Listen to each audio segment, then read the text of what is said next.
তো আমার প্রিয় ফেসবুক বন্ধুরা, তোমরা যারা সামনে আসা ভিডিওটাকে না দেখেই লাইক করে কমেন্ট করে উপর দিকে তুলে দিচ্ছ, এটা কখনোই করবে না। এটা করলে তোমার সামনে আসা যে ভিডিওটা পাঠিয়েছে তার সঙ্গে তোমার কোনো রকম এঙ্গেজমেন্ট তৈরি হবে না। প্রথমে ভিডিওটাকে প্লে করার পরে তোমরা লাইক করো, কমেন্ট করো, শেয়ার করো।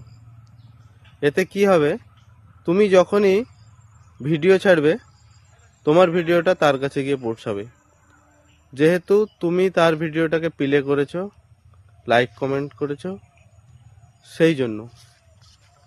তো এটা হলো ফেসবুকের একটা গাইডলাইন। ফেসবুক পছন্দ করে একে অপরের সঙ্গে এঙ্গেজমেন্ট তৈরি করা। তো তোমরা ভালোভাবে কাজ করো এবং এগিয়ে যাও এবং সফলতা পাও।